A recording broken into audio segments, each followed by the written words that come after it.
Hello, welcome to Mimosas in the Morning. I'm your host, Josh Greenwood. We're on our week 4, I think we're now, so we're going strong. And we're doing pretty well. So welcome.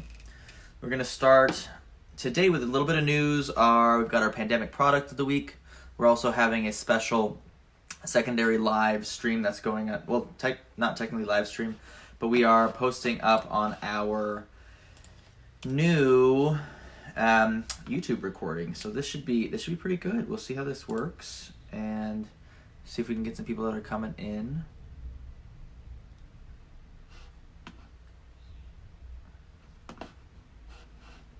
All right, we'll let it load up here.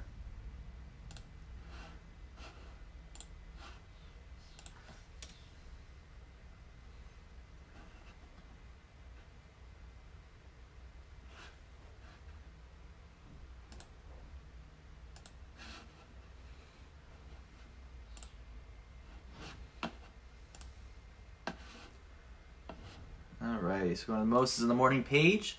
We're going to get this going over to... Cheers. I'm going to get this going over in a moment here to our official page, or my personal one, Jay Greenwood. This is a cool little thing, so if you guys haven't noticed that I'm recording it on my computer, so this will be up on YouTube so you can see this and catch it later. But if you are doing Chrome, looks like here's IG Stories for Instagram. You can go on Google Chrome and you use that as your browser. You can add this in. It's a little adjustment that, or a little addition that comes on. You can watch Instagram stories. You can record them. You can go live with them. Hey, Chloe. Perfect. I'm going to mute that. And cool. We got it coming through. Hey. And you should see that we can comment on here. We can post. We can go through. Let's say hey to Chloe. Coming up and have everything recording going on in and out. Yeah, so it's nice. It's coming up. We've got a special guest today, Lauren Lawson, one of my personal friends. Met her through my wife, Maddie. They work together at Bear Burger. She is... my phone up here. I should have pulled all my stuff off there. We'll have her give you a little bit of a background on who she is, what she's talking about. This week we're going to be talking about being a performer, graduating as a performer. Oh, there's Lauren. And coming into a different realm as a professional. So backgrounds in performing, dancing, singing, acting, doing a bunch of stuff. Bear Burger's great. I love Bear Burger too. I used to go there all the time when Maddie was working. I would sit in, I would eat and like hang out and drink, and then she'd be like, okay, we need to go, we're done. So that was always good. That was always a fun one. Hey, over here we get the waving of the computer on the side. You'll see this later. Come on here. So yeah, Lauren's going to be joining us today. We're going to see if we can record this live at the same time so we can post it up immediately after onto YouTube so people can check it out. So pandemic product of the week, we're going to go through from my product of the week, things I've been using, things that I love, stuff that's helping me out get through this, lockdown in time. This is going to be less helpful for my New York friends, but let me grab it. I mean, unless you got a really good building with hardcore studs, so you can put some stuff in. So if you know me, I'm a huge hammock fan. I love hammocks. I have 4 separate, 2 Enos, 2 other separate brands, double nest. This is a deluxe double nest. It's amazing, so comfortable, easy to sleep in, hang out in. I wouldn't say for cold weather it's the best, but when it's nice and sunny, we had a nice day yesterday. I got to go to the park, hung my Eno hammock up in. The Eno, here we go, Atlas Chroma straps. These are slack straps. You can attach them to whatever. They're super simple to use. They already come with carabiners on all Eno hammocks. So I would definitely recommend a double nest because I like a little bigger because you and a friend can get in it, or you can really cocoon yourself all the way around. And the Eno Atlas Chroma. So, if you wanted to sponsor me and send me a bunch of hammocks, I'm always down for that.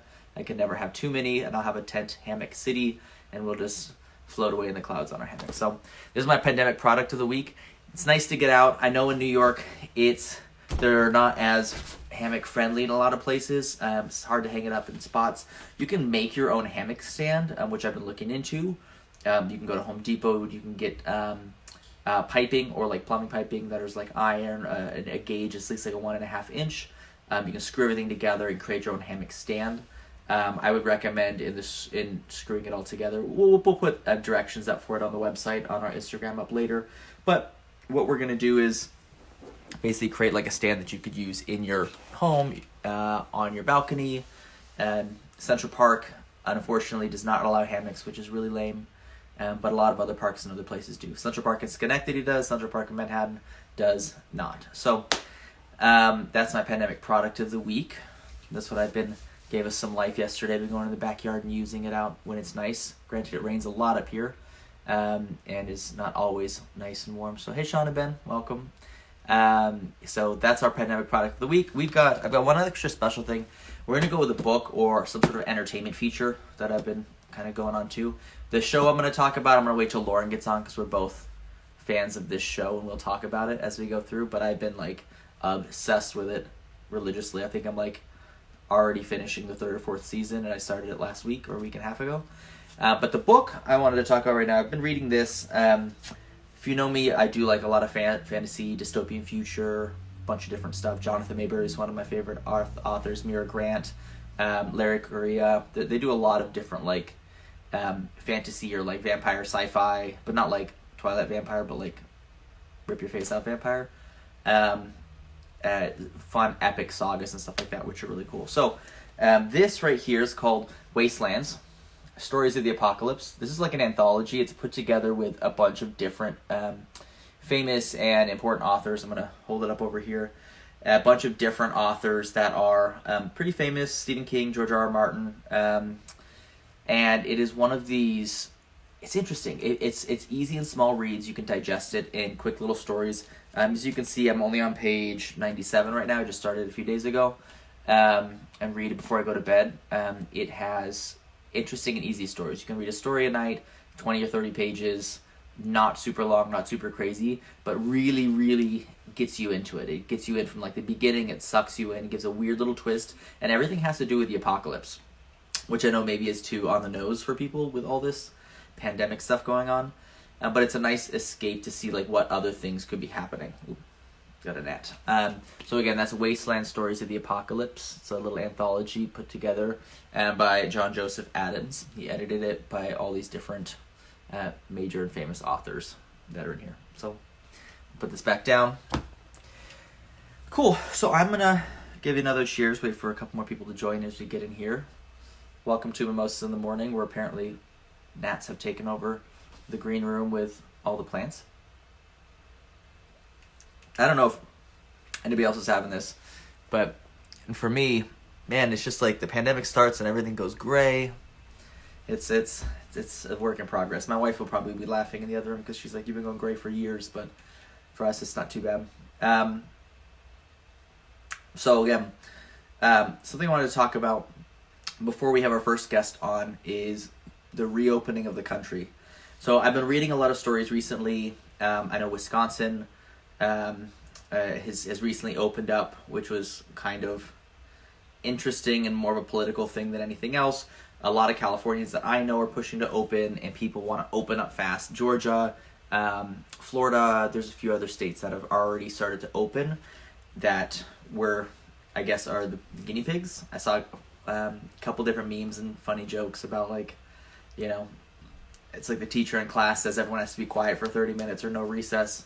And Florida and Georgia and Wisconsin are the ones in the back that are shooting spit wads and being loud and ruin it for the rest of us. So we'll see how summer goes. We don't know if summer is going to be open for everybody or not. But realistically, if you're thinking about opening up the country and doing a bunch of things that shouldn't be a political or insurance-based. I know Georgia, there was a big theory, and I believe it's personally a theory of reopening a lot of businesses and making them reopen forces people to have to choose to either go back to work with the chance of pandemic and getting sick and getting infected with COVID without certain safety precautions being put in place, or not working at all. Then you don't qualify for unemployment, therefore the state doesn't have to pay you as much money, and now the businesses are liable and not the state is liable, which I found is an interesting kind of like idea to toss around, is why some states are opening versus others. I mean, I don't think it's generally a it's not a secret that most states that are opening tend to be a little more red leaning versus blue. I think there are, I'm a people person. I would prefer life over everything else. I think a lot of people can have both. I think being more of a progressive liberal myself, that we can find a happy medium of taking care of businesses, put a moratorium on commercial and personal rents, being able to afford, $2,000 a month payments to all adults in the country is projected by a large group of senators that are trying to actually put that in to the second portion of the CARE Acts, which I think could be amazing. Help people out. I think we're Americans, and Americans tend to rise to the occasion when we can. The quiet majority is what I've been calling it recently, is a majority of people. You walk down the streets, you go to other places, you actually see people, at least where I'm at right now and other places that I've been. People are craving that contact. People are smiling more. People are trying to be happy and put on a good face and be more supportive of, I think, our neighbors. And I think that's something that's good that might come out of this and change for a new future. But I think that we should be aware of how we're treating everybody else, and how when we open, being really respectful of other people's spaces. Don't be selfish. Don't say, this is mine now, I can go out and do it. So it's something to think about with these other states that are opening and coming through. I was just reading a story that a city in Wisconsin has just been inundated by Illinois residents that were sick of being locked down. So now you have people from one state that are still in the lockdown, that are close enough to travel, that are getting screwed. I'm going to go to this resort town because this state's open. If they all leave, who knows who's bringing a spread of what to another state across state lines. It's pretty scary. So if you have any fun, interesting articles, things you've read about states that are opening up and what's happening with any COVID spread there, or if there's no spread, things are okay and being fine. We play trivia every Friday. So this will tie into what we're talking about. Trivia every Friday with Third Ave Ale House. They recently just opened up this weekend again and started selling their homemade Bloody Mary mix. So if you're in the Upper East Side or somewhere in Manhattan, get their Bloody Mary mix. It's amazing. It's one of their special recipe theirs. I know Chloe has been put a lot of effort into that. And they are, if you see her on there, at Chloe NYC 8. And trivia is on Friday nights. Go to their Instagram page, sign up for it, sign up by Wednesday. It's a lot of fun. We just hosted it last week. There's going to be another group that hosts it this week.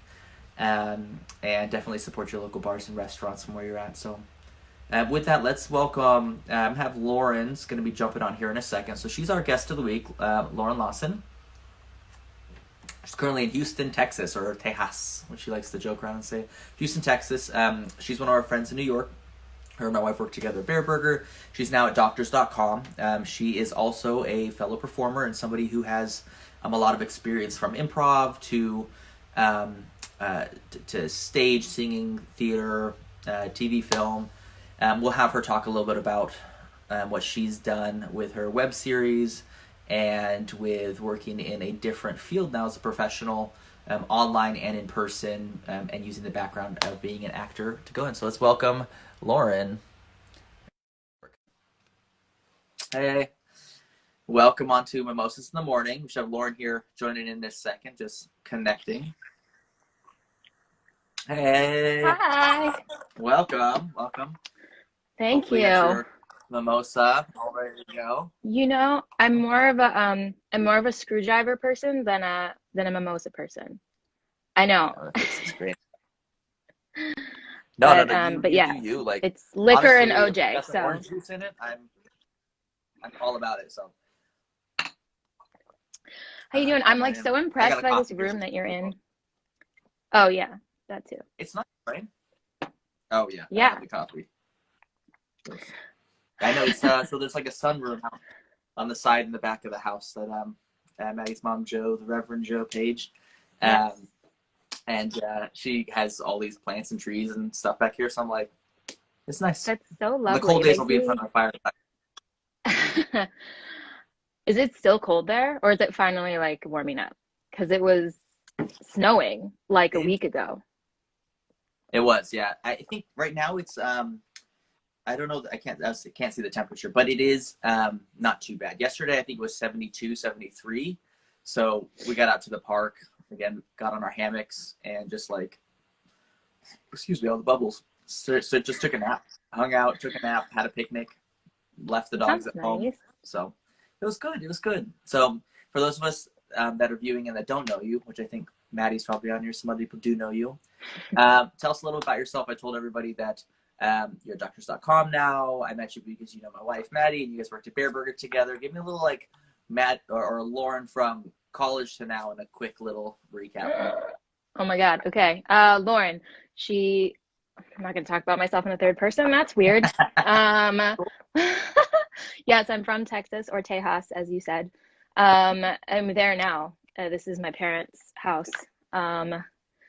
Here, we are actually one of the ones that are opening up, but we'll Yeah. circle back to that. And what else? I left Texas at 18 to go to NYU, went there for musical theater, graduated in 2012, worked a long string of restaurant and retail jobs while attempting to audition. Did a lot of like little things here and there. And then in 2017, I kind of decided to like do my own thing. So me and some friends started an improv team, and then another set of friends we made a web series. What was the That name of your improv team in the web series? So the improv team is called Hobby Horse, RIP, but we had a good run. Yeah. Um, yeah, I don't even remember how we came up with the name. I remember one night we were like, okay, we have to come up with a team name. And we just had like a meeting and we just like kept throwing out names until one stuck. And I guess the thought of all of us riding around, we had a little hobby horse. I don't know if you know what a hobby horse is. I It's didn't like, know it until you told us. I was like, I have no idea what this is. And then when you Google it, Google hobby horse. No joke.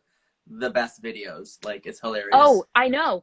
So our videos became really, really popular in, I don't remember, somewhere in Europe, like Finland or something, where they have hobby horse tournaments. I'm not kidding. There's like, Google it. It's amazing. There's people on like little stick horses, like riding around and doing things that like horses do, like hurdles and stuff or whatever. I don't know, equestrian stuff, but like on a fake horse. And they loved our videos. And it was really It's funny. so good. I mean, like, so good. One of our videos got like 40,000 likes, which we were like, how? That's Like it was amazing. just like got caught. It just caught on in Europe. So weird, weird subset culture. Oh, yeah. And so anyway, yeah, but we had one. We had a little hobby horse that we carried around to each show. I forgot its name, and I don't think any of the team members are watching, but I'll text one of them one day and We'll figure get it it out. back on there.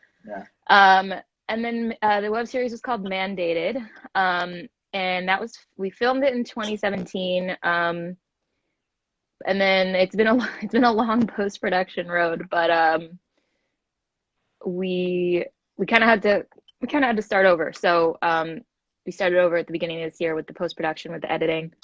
Yeah. But it's going well so far, so Good. we'll see. And then in 2017, I started working at doctor.com. And I mean, my plan was to still audition, and it just sort of became less important, I guess, now that I wasn't trying to earn money through acting. I was okay. I was secure. I guess as it happens to a lot of people, it's sort of like, you know. Um, and yeah, now I've been at Doctor for 3 years. Really great company. And and now it's like, and acting gets to be recreational. So Yeah. anyway, that What was is a doctors.com? I know you've explained it to me before. You guys do what? You connect people. I'm totally going to butcher this. You connect people with doctors or? So our clients are the providers. But our focus is patient experience. So Okay. basically help providers provide a better patient experience and especially through trying to find a doctor. So Yeah. helping them collect quality reviews that give people good firsthand accounts of the doctor and who they are, and have like online booking options for them, like set that up for them, and make sure all of their information is correct. And Yeah. yeah. Well, So it's interesting too, because like transitioning from where you started, it's very similar. Obviously, we ended up in different like kind of paths and stuff, but we started at the same place. I went to the American Musical Dramatic Academy, was a musical theater major, dancing, singing, acting, the whole thing. Um, that was in LA. Did some like small stuff in LA. Did some national tours of like basic off like non-ec. Excuse me, it's mimosas, man. I love them so much, but they make you the burp and the bubbles come out. weren't you like Frankie Valli, or didn't you do Jersey Boys? No, we did. I mean, there's a bunch of stuff that like in between my starting and ending. Um, it's a weird story. So when I was in, it was a 2007-ish, 2006, like 2005 to like 2008-ish. In that same period of time when I first started, after I did my first couple national tours and went through, um, I remember going to auditions in LA and New York and going into like dancer or singer calls and having like a reasonable amount of people there, like not a crazy amount, but a reasonable amount. And Hmm. then I remember after getting done with my first couple tours, I went back to move to New York, lived in New York. I started going, and at the time when I was on the tour, High School Musical and Glee, or like High School Musical blew up, and then Glee was like just coming out. And I Mm. remember going back to the same kind of calls, there were the open casting calls for Broadway and other stuff like that. And there was like at least 30 or 40 times the amount of people there. You couldn't get seen. Wow. It was a mess. People were coming in with like photo printed off headshots, and they like straight up they just went took a picture on their phone, got it printed at like a photocopier store, and then like somewhere had some handwritten like resumes. It was awful. Like it was so bad. But what That's what I happened feel was, bad for the casting directors, because like, woof. yeah, I mean, it sucked for I think for everybody because it was people that weren't really taking it either seriously or were like, oh, I could do that. They're doing it on this thing, Hmm. and now it's popular, so we're all just going to give it a try. And it's like, cool, everybody follow your dreams and do whatever, but you haven't invested the time or the energy or the training into it. What your end up happening was for about 6 to 8 months, I couldn't even get into a call. Like I would get in there and they would line us up in a dance room about 15 people across and like 10 rows deep, have like 150 people in there. And you would hold your headshot Wow. up and they walk through and they pull headshots from the ones they Yeah. wanted to keep. They told everyone else to go home. You're there for Yeah. like 20 minutes and that was it. And it was like, so I started going to dance calls instead because they had to see everybody dance, Hmm. which ended up, I started getting in that way and then being able to, so like when I went in an audition for Jersey Boys, I went to the dancers call versus the singers because the singers first time it was like you didn't even get in, and then got the call back and did stuff through there. But I never actually went on to perform at Jersey Boys because I joined the Marine Corps instead. So I took a hard pivot and switched as we come through, Hard but pivot. But hard that's pivot. so interesting that you say that, because that's exactly why I stopped musical theater, because everyone I knew, for the most part, I mean, there are some exceptions, but most people I knew were getting in through the dance calls and through their dance skills. And I had zero, okay, I didn't have zero dance skills. I was a very strong mover. But when they when Yeah, they would say, "But can you do a double pirouette?" That was like always the dividing line of between like dancer and yeah, mover, is, can you do a double yeah, pirouette? And I was like, no, I can barely do a single. I'm sorry. I can yeah, do a single and fake it. yeah. But yeah, that was the reason I was like, okay, I don't think musical theater is for me at this time, because to be in the chorus those days, you had to dance. That wasn't always the Have case. to, It used to have be to. like, Yeah, yeah, but it used to be you could be like a singer in the singer chorus, and then there was a dancer chorus. yeah. So, Well, it's like you're doing Sunday in the Park with George. You can be a strong mover and be a great hmm. singer in the chorus. But now it's like you're in Wicked, which I have a few friends. Shout out to Lorianne. Shout out to Lindsay. People at Moto. They're insane dancers. I mean, Yeah. phenomenal dancers who also sing now. And it's just they kill it. And it's like I remember I went to the Wicked dance call, and I walked out because I was like, I can dance, but I can't do that. Like Yeah. it's a whole different level. You're seeing that. It's like Well, holy crap. I so like what really nailed it home for me was I was Bob Klein brought me in for Belle. You Yeah. know, I think that's every musical theater, every brunette in musical theater has a story of Bob Klein bringing them in for Belle. Oh yeah. Um, but they said, they were like, okay, but what we need is a Belle understudy who's in the chorus. Can you do, like, what's your dance skill realistically? And I was like, well, I've heard of the mover dance call here. Is that like with the mugs and the Gaston scene? Like, is that what you're talking about? Because that's fine. And he was like, no, no, no. I'm talking about Be Our Guest, where it's like jete, pirouette, pirouette. I went, no. Yeah, no, yeah. There's just And it, never heard back. That was it. And I was like, okay, got it.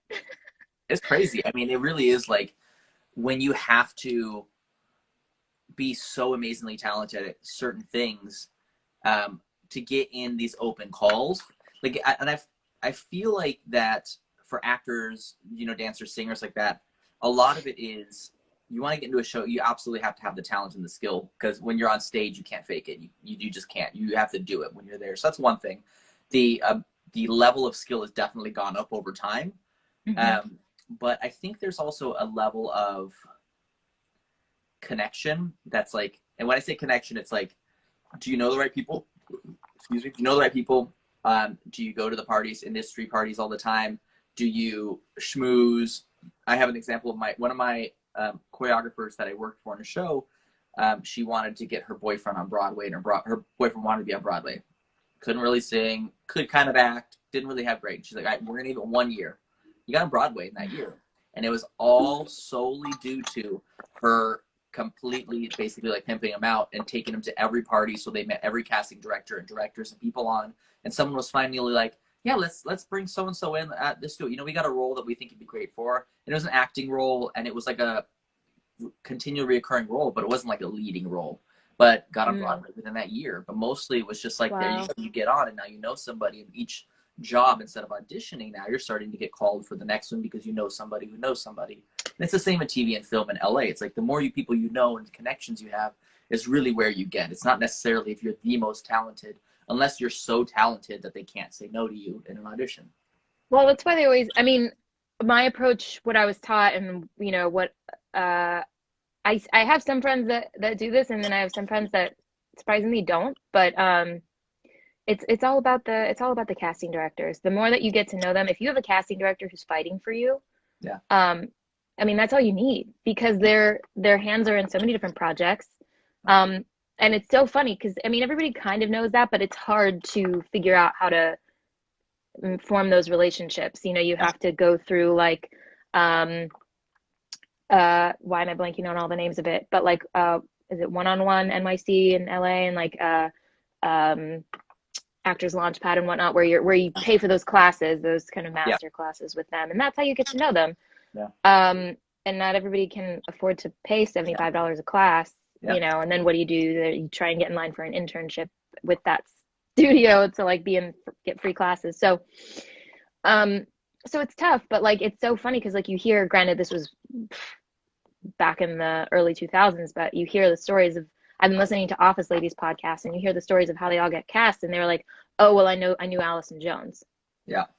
Allison Jones knew me from this, this, and this, and she brought me in. So like that's what it is. That's really the key. You don't even have to like be at parties. It's just you have to pick your casting directors and keep going in for the auditions that they're holding.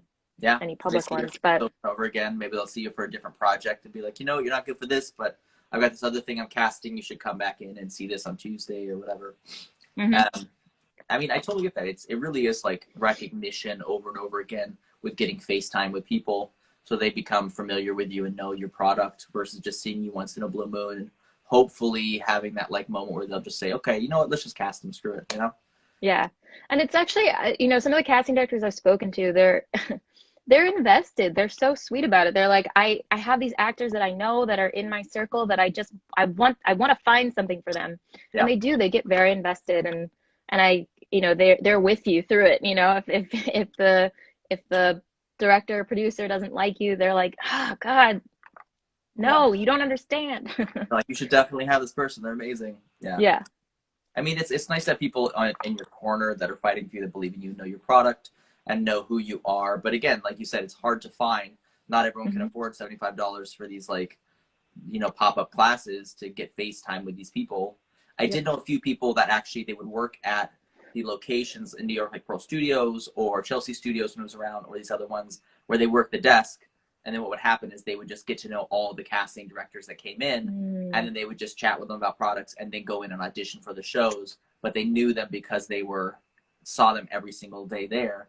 And that was their like secret way to get in. And it worked for a few of them. Some of them just weren't talented at all, so they didn't get in. But you still got to back it up. You got to have something. You can't just do TV and film. You could have nothing if you're just pretty or you fit the role. Pretty. Yeah. I had an acting teacher, Anthony Abeson, who's amazing. And if anyone is watching as an actor, go take with him. I think he's even doing Zoom classes, so go for it. But he would always shout at us, like, you can't just stand there and look pretty. And one day in class, I guess I was feeling particularly sassy, and I just said, unless you're on the CW. And I just saw his face fall because he knew it's true. It is. And he was like, well, it shouldn't be that way. And it shouldn't. It shouldn't. It should be like the best person for the role and the job should do it because they have the talent and the skill to do it. But it's true though. Like if you're a 6'3", chiseled dude that has like dark hair and light eyes and is like, beardy, you can pretty much walk on and get cast as long as you don't have like a Mike Tyson voice. Like, it should be fine. Like half the people that are on the new season of 90210 when they redid that one or was it Melrose or 90210, they're awful, but they're all super pretty. And it was like, yeah. Well, like, here's the thing. I love the CW. I love every show on the CW. I'm a huge Supernatural. Say it loud and proud. It's fine. I know. Yeah, that's the one I haven't watched because I had a bad experience. Because when it first came on, I think I was pretty young, but I don't do well with scary. And there was the Bloody Mary episode, and it scared me so bad I never watched it again. Yeah, some are scary. They're a lot more like character driven now, and the storylines are better and like have a little more like lightness to it. Like they did a Scooby-Doo episode where not the whole thing, but they got pulled into the Scooby-Doo world and they were animated, hanging out with the Scooby-Doo gang. It was awesome. It was really good. Yeah, definitely watch Supernatural. I love that kind of like surreal, weird shit. Like Community would do that kind of stuff. Oh yeah. Oh, Crazy Ex-Girlfriend. In the morning. Oh, so good. Is that where you came with the title? Because I'm not gonna lie, every time I read Mimosas in the Morning, I'm like, Mimosas in the morning. No, that's exactly right. I was thinking of Troy and Abed, and I was like, oh man, I can't because we were actually listening to Childish Gambino and listening to some music, and I was like, oh man, we should watch Community, and I was like, oh, Troy and Abed in the morning, and I had a mimosa, and I was like, you know what, Mimosas in the morning, and I was like, I'm just gonna do a show solely. This whole show has only come around because of that jingle, and I had a mimosa in my hand, and I was like, let's just do a show because this is a great name for a show. So why not? Yeah. It's great. What else are you doing during quarantine? Seriously though, like not anything else. So actually, topic of the week, and we're gonna get into now since we're about halfway in, is what is it like to be a performer working in a new or different field? So we're gonna talk about some different tips and tricks that Lauren and I can give you that we've experienced from being an actor and a performer, and what you can bring and how these skills you can bring into your new profession to help you succeed or set yourself apart. So first question I got for Lauren. So give me 2 or 3 lessons, must be a bunch or just a couple things that overall that you brought with you from acting school or being a performer in the workplace that helps kind of set you apart. Like what are things that you think or have been told to you that are like, oh man, you do this really well. And you're like, yep, actor. Yeah, there's definitely a couple. I think so. When I started at the company, I kind of started as like the receptionist in the sense that I would answer the 1-800 line and be like the front or You're the Pam Beasley. Like on the front lines. I was the Pam Beasley. And I would try and like keep as much work off of the account manager's plate because they had enough work to deal with. And so I would try and handle as many problems as possible. And I think when it comes to customer service and when it comes to dealing with conversations like that, new mimosa. Is that Maddie? Hi, Maddie. That's Maddie. That's my mimosa mama. It's my wife. She brings me a new mimosa halfway through, so I don't have to get up anymore. So cheers. So I think as an actor, the one thing that you are best at is being able to see from different perspectives and being able to jump into other frames of mind and just general empathy. And when you're on the phones in customer service, especially when you're on the phone, um, that helps more than anything because you're able to truly empathize with them and be genuine and sincere and bring them back to to what you need them to do. So that would be one that helped me when I first started. I think also, and I don't know if this is presumptuous of me, but I think there's benefit to not having had a typical major in college. Like Yeah. I'm not confined to, not to say that my coworkers are, but I feel like I'm not confined to certain ideals um of what I should be doing. I'm just sort of going by instinct and I feel like it allows me to think more outside the box than other people. Yeah. And think in different ways Yeah. than a lot of the people that I work with. It's almost like you're not taught like, hey, this is going to be your job. This is how you do your job. These are the ways you perform your task. It's like you have the ability to now or like being able to see it from a different perspective and be able to like kind of bring in different avenues of thought and kind of break out the box a little bit. Yeah, absolutely. And the nice thing is at Doctor.com, I feel like they generally hire that kind of person. I mean, it's it's generally about like it's a startup. So when you're in a startup, you have to be creative, you have to be innovative, you have to think outside the box. You're not just there to be, I don't know, this sounds rude, but you're not just there to be a drone. Like, and some Yeah, people excel at being a drone. I can't think of a better word. Um, that's true and though. love that kind of work. Yeah, But at a startup, you have to like be a self-starter. You have to um, really just push the envelope. So I think that not having preconceived notions of what my job looks like can be helpful. And I think a lot of the people I work with have similar mindset. yeah, I think those are two good ones. I'll leave it there. I agree. I think there are like for me some things I actually let me go make sure I'm not jumping ahead questions. Um, yeah, I think for me personally as well on those kind of what you're talking about is you have the ability and you're taught in to be a performer is to take on whatever role or position that you're at. You have to be able to like understand and get your headspace into the character or the role or developing something.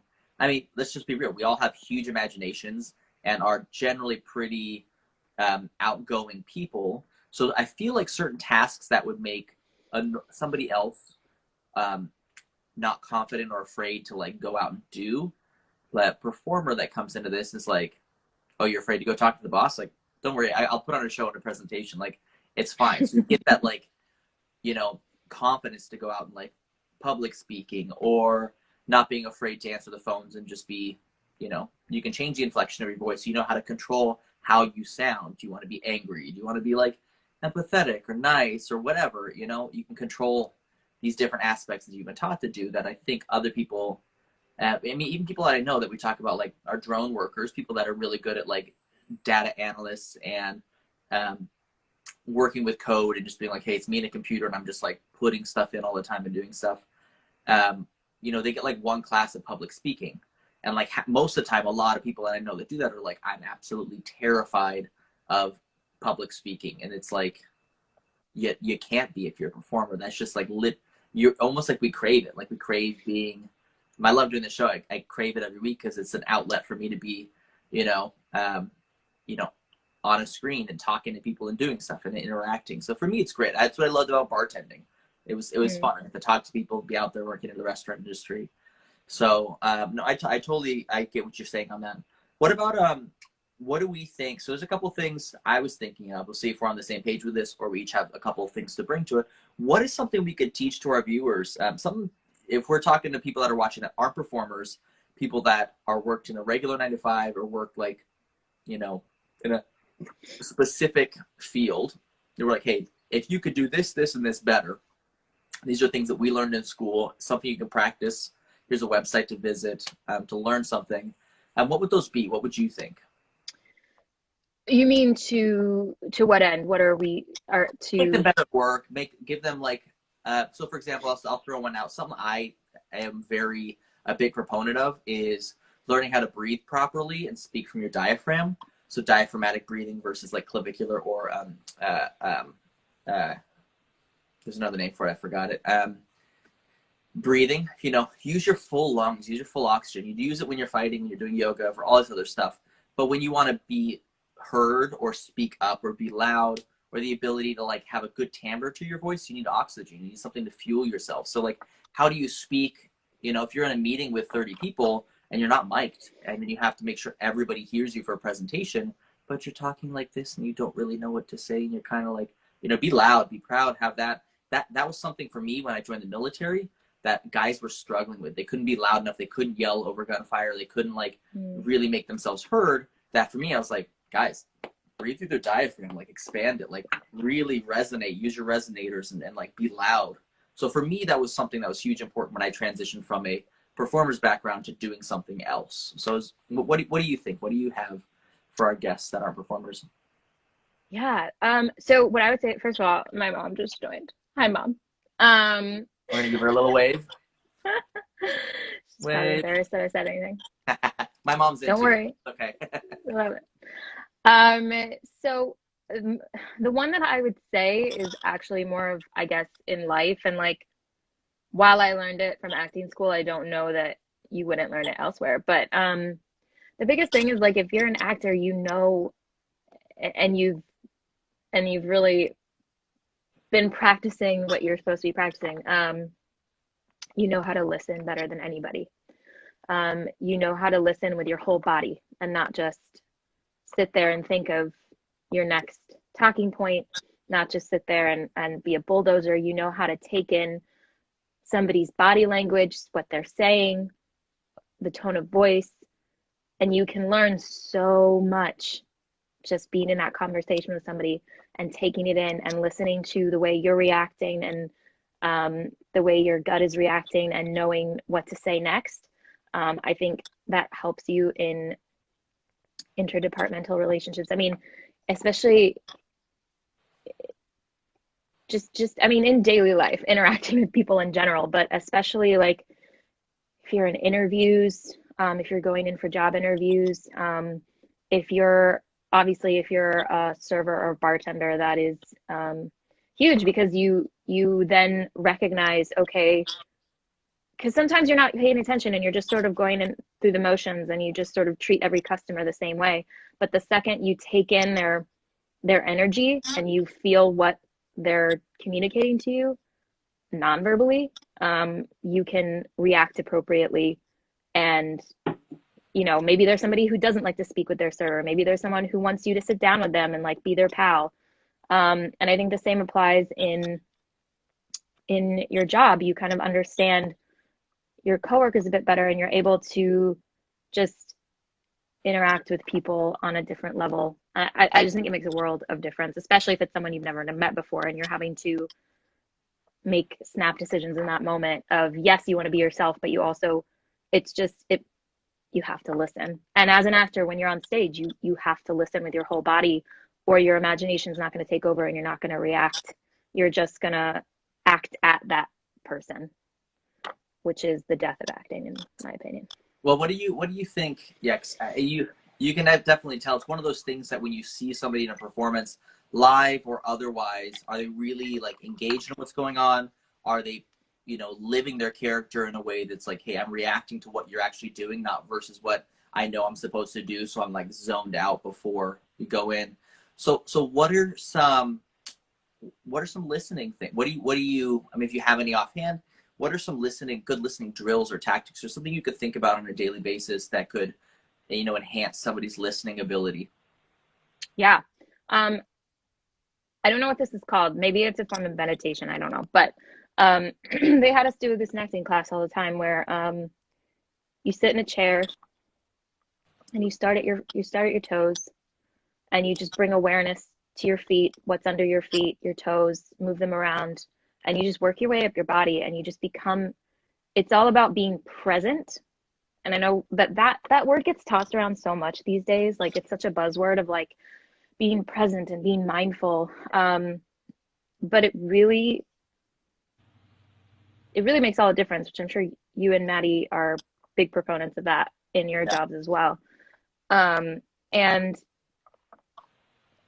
honestly, actually, yoga is probably a really good drill for this. But honestly, if you're yeah. just, but if you just take 5 minutes before you go into a conversation with somebody, if you just work on bringing awareness to your body, being present with yourself of where you are, um, something that I was told to use for anxiety, I feel like actually helps a lot, which is, and I can't remember exactly what it was.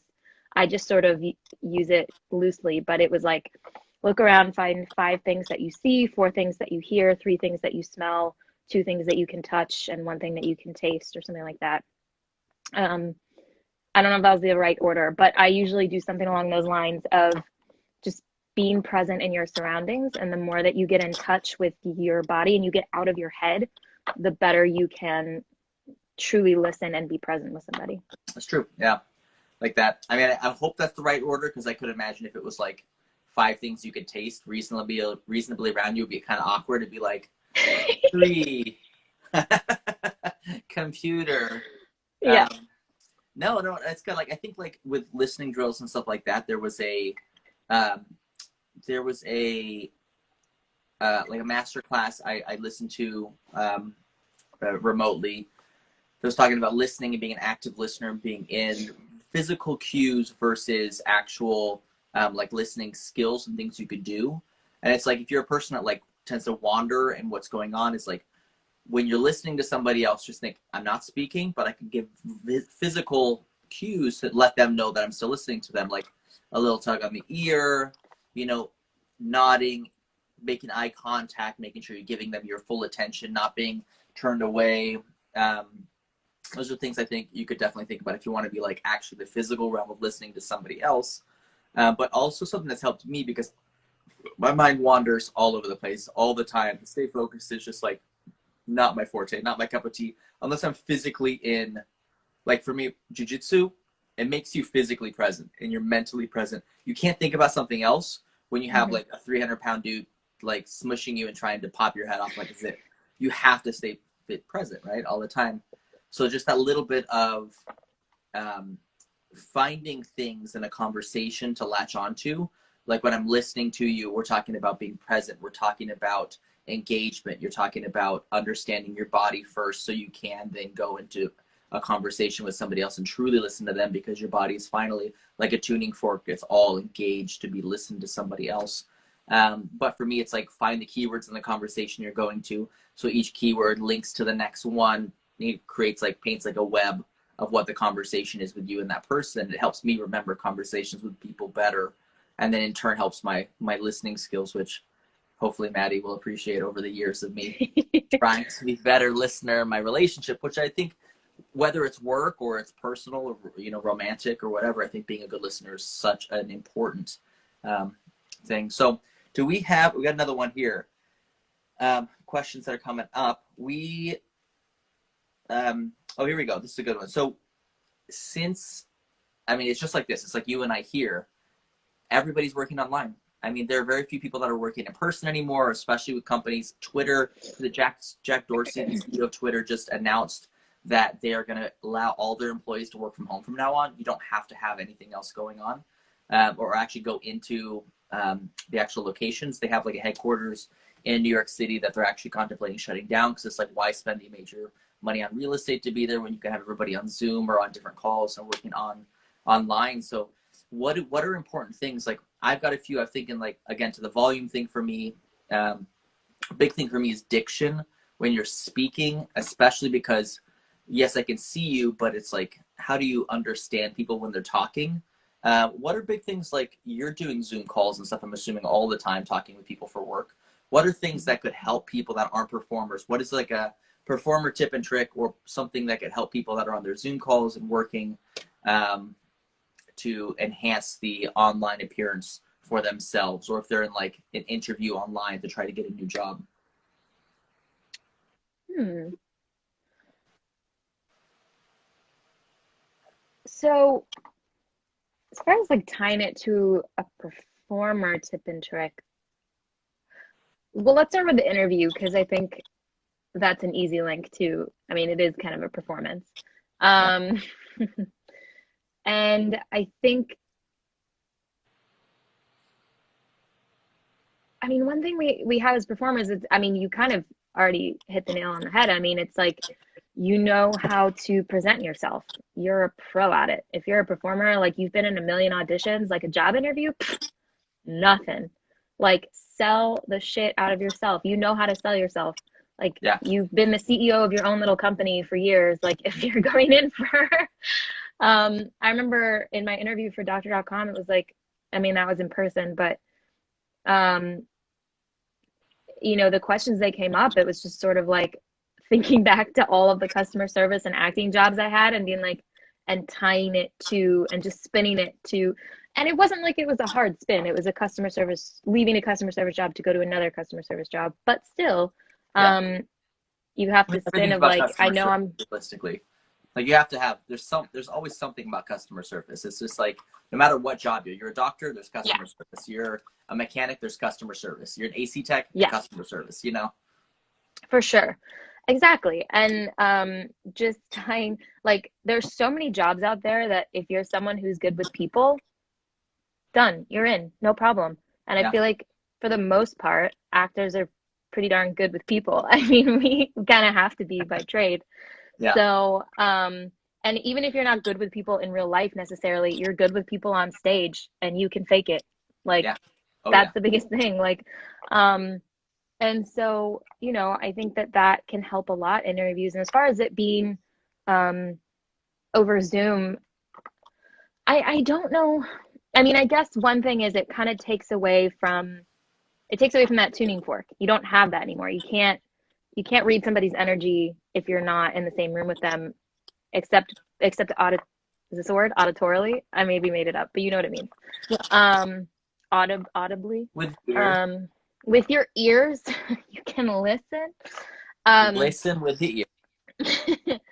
but you can, you know, you can glean a lot from that and also facial expressions. But when you're talking, I think definitely I love what you said earlier about diaphragmatic breathing and breath and being connected, and it makes you sound. One thing I've actually talked to my team a few times, and we've watched other videos from other professionals saying the same thing. You know, if you're not breathing and you're kind of talking on like a glottal fry and you're kind of down here, like you're automatically not sounding as confident, and it's just Yep. like a little I weird. just got glottal fry too, because it's like, it's something I've worked really hard with. And for being from California, California's like, hey man, brah, what's up, man? Yeah. And it's just like, all over your cords. It's so bad. But it's also like really hard to get out of when you're trying to pitch up constantly and have the right tone of voice. Yeah, diaphragmatic breathing and glottal fry are so important. Yeah. It makes such a difference from like speaking, like, you know, as they say in musical theater, in the mask and forward and full of breath right Yep. here. Yep. Right here. That's all people can see these days anyway, because we're, you know, we're wearing masks down here. You got to put everything. Anyway.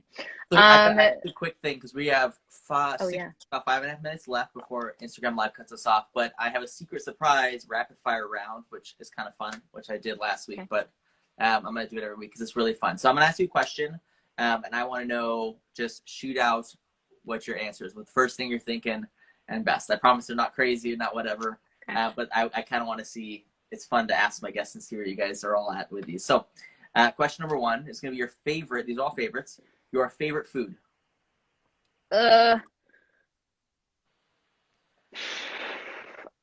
You don't understand what this does to overthinkers. You can't ask us favorite things. Okay. You got to go first thing you feel.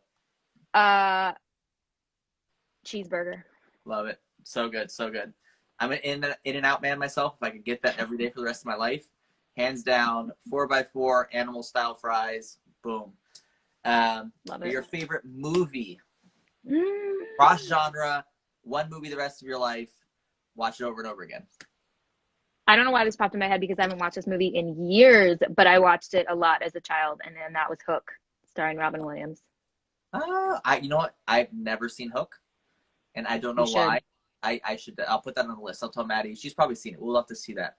I was in a ska band in high school, and we had a song where we threw out the Bangerang Peter line as we go in, which is from Hook, right? That's from that? Yes. Okay, good. I was Bangerang Rufio. Yeah. So your favorite musical? It used to be West Side Story, but I think I'm gonna change it to Sweeney Todd or Into the Woods. It's a tie between Sweeney Todd and Into the Woods. Okay. Those are very, very respectable picks. Both very, very, very. I mean, what's your favorite musical? Let's say between those two, the movie versions, Sweeney Todd or Into the Woods. I guess Sweeney Todd. Yeah, mine's Parade. Hands down, forever.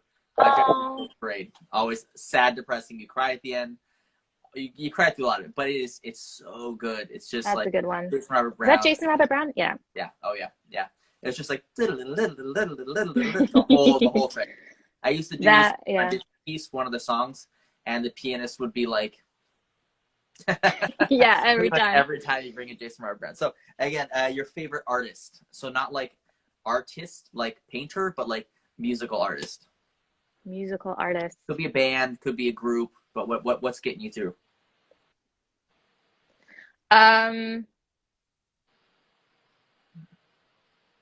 Ooh, this is a bad question for me. I'm gonna say shit, Josh. I know it's all hard. Right. You're like, I go more by mood than I do artist. So Yeah. I'm gonna say my general. Actually, you know what has been on my playlist a lot is Led Zeppelin lately. There's a lot of there Led you go. Zeppelin. I can imagine you just like rocking out, getting it going. It's the best white noise, but still engaging enough to like work through it. Like, Well, yeah. all their stuff is phenomenal. So it's not like you have to listen to one song and one album. You can just put it all on, and all of a sudden you just got all of this amazing music behind you.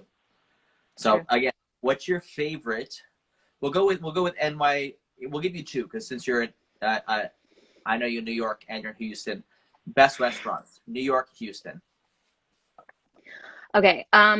Best restaurant in New York. Actually, okay.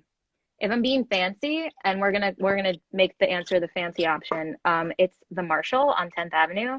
It was introduced to me in a game where we all introduced each other to our secret hole in the wall restaurants, and that place is so good. If the city ever comes back to life and that place is still around, I mean, I hate to like give them attention because I want them to remain secret, but yeah, 10th Avenue, and I don't know, it's in Hell's Kitchen. Hell's Kitchen on 10th Ave? Yes. Okay. The Marshall. It's actually not far from Pocket Bar. It's pretty close to Pocket Bar. And it's by like 44X. Yeah. It's really, really good. And in Houston,